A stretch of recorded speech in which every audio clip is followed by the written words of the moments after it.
ভাল লাগিছে আজি ঐতিহাসিক দিন মানে আমাৰ মাজবাট সমষ্টিত ক'বলৈ গ'লে টাউন নাছিল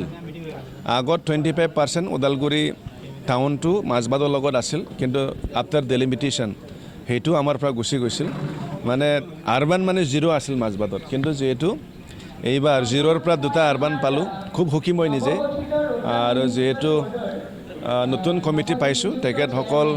ভালকৈ চলাব পাৰক ভালকে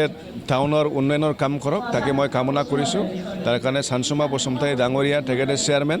আৰু ভাইচ চেয়াৰমেন আছে প্ৰায় 11 জন সদস্য আছে সকলোকে মই আজি শুভেচ্ছা যাচিছোঁ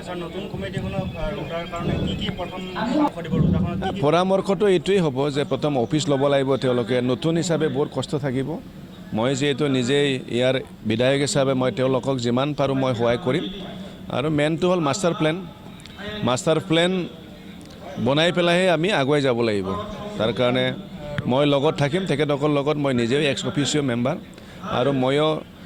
অসমৰ মন্ত্ৰী হিচাপে যিমান পাৰোঁ অসম চৰকাৰৰ পৰা তেখেতসকলক মই সহায় কৰিবৰ কাৰণে চেষ্টা কৰিম কোনটো দিগত চাই পেলাই কৈছে মই ক'ব নোৱাৰিম এইটো কি কয় জনগোষ্ঠী সকলো ক্ষেত্ৰত চোৱা অলপ অসুবিধা আছে তাৰ কাৰণে এইটো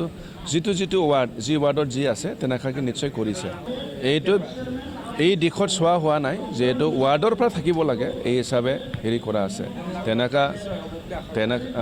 অনাগত পিছৰ দিনত থাকিব এইবিলাক আপুনি যিহেতু কৈছে এই কথাটোকৈ পিছত মনত ৰাখিম এইবিলাকতো বেছিক কাম কৰিবই লাগিব কৰিব এইখিনি কৰিব